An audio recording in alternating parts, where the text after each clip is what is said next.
اگر آپ نے ابھی تک ہمارا چینل سبسکرائب نہیں کیا تو ابھی سبسکرائب کریں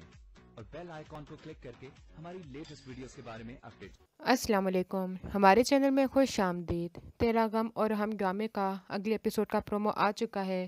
جس میں سارا نقاش کو بالکل بھی پسند نہیں کرتی کیونکہ وہ ہر وقت ماہی کی ہی تعریفیں کرتا رہتا ہے اور وہ علی کو بھی یہی کہتا ہے یہ کس جگہ تم پھنس گئے ہو، اتنی اچھی لڑکی ہے ماہی، سارا سے شادی کرنے کی کیا ضرورت تھی۔ سارا تو بظاہر اس کو پسند نہیں کرتی، لیکن جب نقاش اور ماہی کو اکٹھے دیکھتی ہے تو اس کے دماغ میں نیا پلان آتا ہے کہ میں اور جو اتنی محنت کر رہی ہوں ماہی کو علی کی زندگی سے نکالنے کے لیے، یہ تو اچھا موقع ہے کہ نقاش ادھر آیا ہوا ہے،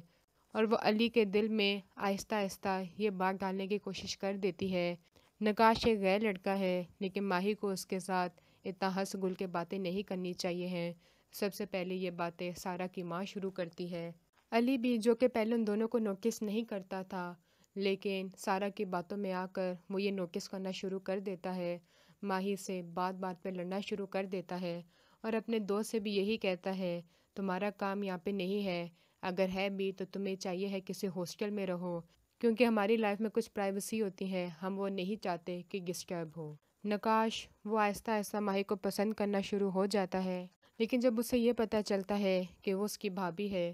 تو وہ اپنے دماغ سے ہر بات کو نکال دیتا ہے، اس کو دلی طور پہ اپنی بہن مان لیتا ہے اور مذاق مذاق میں اس کو تنگ بھی کرتا رہتا ہے کہ چلو پہلے تو تمہارے پاس کوئی آپشن نہیں تھا، تم علی کے ساتھ زبردستی رہ رہی تھی کہ اس کی 2 بیویاں ہیں، تمہاری سوتن بھی ہے، لیکن اب تو تمہارے پاس چوائس ہے نا،